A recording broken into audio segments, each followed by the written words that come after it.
to Big Brave Business on YouTube. Woo! We're back. And we're here to introduce another friend this week. Go ahead, please introduce yourself. Hi, I'm Lisa, and I am the founder of Positively Productive Systems, host of the Positively Living podcast, and a productivity and accountability coach, and a good friend to all multi-passionates and all creators, and I love being here.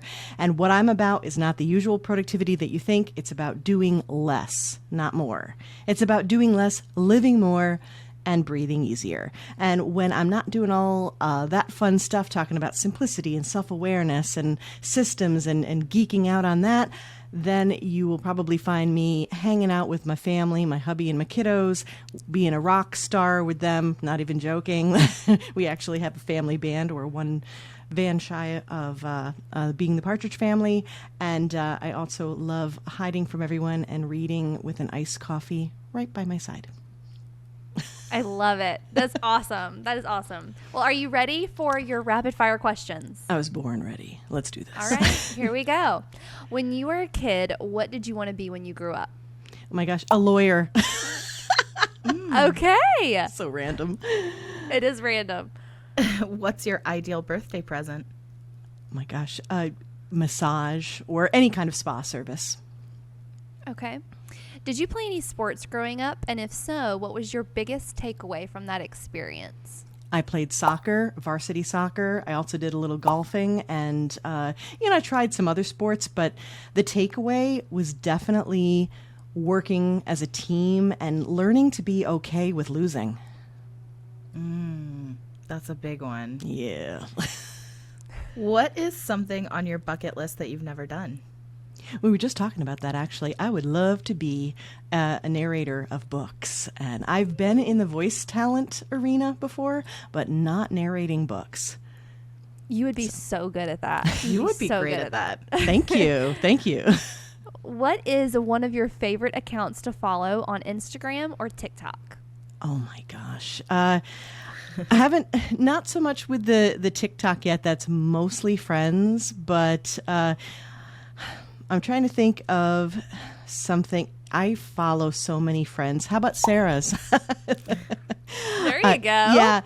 Yeah, because you know what? I like people who are real and funny and, give me things to think about. So this is one of those multi-passionate times when I'm like, don't make me choose. I have like so many favorites. So. Literally, I could cry over that. That's so sweet. Thank you. No, but you really are. So it just felt like the right answer. So I love that. Thank you so much. You're Okay, welcome. what's one of your goals for 2023? Oh my gosh. To keep doing what I'm doing. And what I mean by that is this wonderful harmony that I've discovered and that I try to teach others and help others with as a productivity coach. And that's that being able to have the fun and play with the family and be there for my kids and have everyone feel like they're tended to and content. And then to also be able to have days where I just walk away from my desk and I get to pour into me. I want to keep doing more of that. Oh, here. I mean, I need some of that in my life. That sounds awesome. So what is some of the worst advice you've ever received? Oh my gosh. I think it has to do with the you have to do this advice. And it's one of my biggest pet peeves. I rail against it in my own business.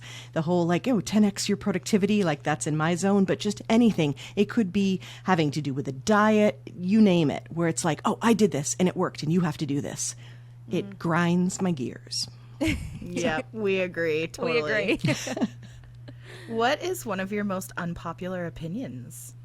Ooh, I think it would be the doing less and not more, because everyone's all about, productivity and making things happen and taking action and stuff. And I'm like, how about we do less? Although you say unpopular, and then I'm like, well, for some of us who've been burnt out, Yeah. we're like, maybe that is popular. I kind of like that. But it's unpopular kind of, I think, in the zone of productivity and where I'm supposed to be playing in terms of what I do. Yeah. Oh, well. How many text messages do you send in a day?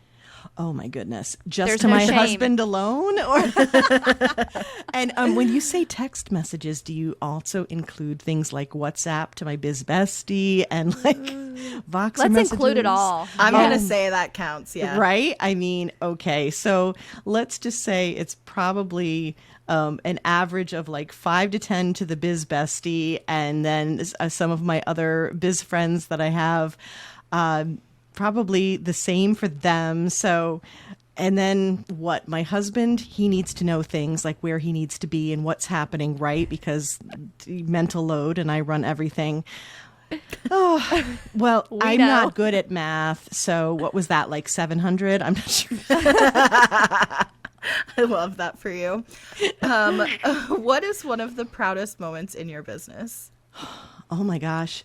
You know, I think it keeps being a proudest moment is like every threshold, every milestone that I've reached with my podcast and understanding that people want to hear what I have to say and what the people that I connect with have to say and that it matters to them and they're listening. And I mean, I'm closing in on 25,000 downloads and Woohoo! thank you.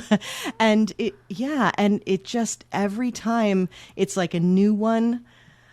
Yeah, and I think just the fact that I started it and I took that chance and I got beyond that voice that says, oh, do they really want to hear what you have to say? Or what is it that you have to say that's new? And it doesn't have to be new. It just has to be you. And that feels good to me.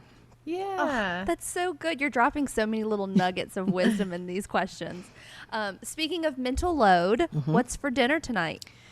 What's for dinner tonight? Whatever I pick up at the store once my son is at his guitar lesson, but I'm kind of feeling steak. And that's pretty much like either steak or tacos will pretty much be the answer most times. So if we're going to 80-20 that sucker, you go ahead and just assume it's going to be one of those. Okay. Yeah, I love that. Those are two of my favorite things. So, and we talk about tacos on this YouTube channel all the time. That's like a go-to dinner. I feel the love right there. Just, yeah. You found your people. My people. I promised myself I wouldn't cry. No, I didn't promise that. Who lives in your household? I've got a multi-generational thing going on. So I've got my hubby, my 2 kiddos, my in-laws, and 2 cats. Oh, how fun. Describe yourself in 3 words. Hopeful, encouraging, empathic. So good. If you could interview anyone dead or alive, who would be one of your absolute dream interviews? I'm going to go right with live, because I have to take the scope down and in a heartbeat. And if you're listening, Simon, let's talk. Simon Sinek. I want to connect with him and collaborate with him. I'm a huge fan. I love what he's about. He literally has a podcast now about optimism. He talk about my people for sure. Oh. One of our absolute favorite questions. If you could donate $100,000 to any cause or charitable organization, where would you donate it? This is one of those times where I'm like, don't make me choose. If you're going to make me go in one direction, then I would have to choose something near and dear to my heart, and that would be the Alzheimer's Association. Because my mom had Alzheimer's. I was a caregiver for her, and it matters to me. And I feel like that loss of who you are as a person is so devastating. But if you let me split it up, then cancer is going to come into play as well. But that's my answer. Final answer. Great answer. Good. Yes, great answers. Another one of our favorite questions. What's one of your biggest pet peeves? Oh my gosh. I was just saying that I get really riled up when somebody questions my integrity. I also get really riled up when people mess up there, and there. Oh, God. But I would have to say that probably the top tier would be not using the Oxford comma. So. Got it. I'm a big Oxford comma girl myself. Yeah. When something amazing happens, who is your very first phone call? Oh my gosh. So, sometimes it's categorized, right? Because not everybody in the family is going to get what's happening. But top tier, overall, universal, my husband. He's gonna get that. And most of the time he's just so dang proud that he will do the thing where he's like, all right, I have no idea what that is, but that's awesome. I love that for you. And good for him. And then if it's something very specific in the business, new client or something like that, then it definitely biz bestie time. Very good. When did you first feel successful in your business? I think it was the first time that I felt that aha moment with a client where they were like, that's it.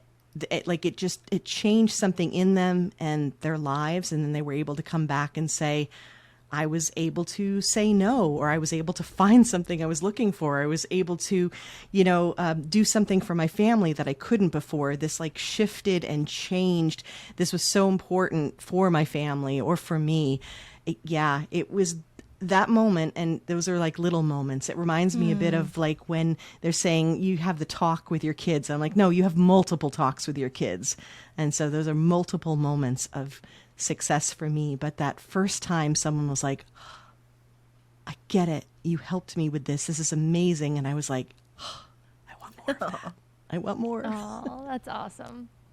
So what is your go-to road trip snack? Ooh. I'm a big proponent to believe that you can have more than one answer for this. Thank you. Them, really. I love that for me and for you.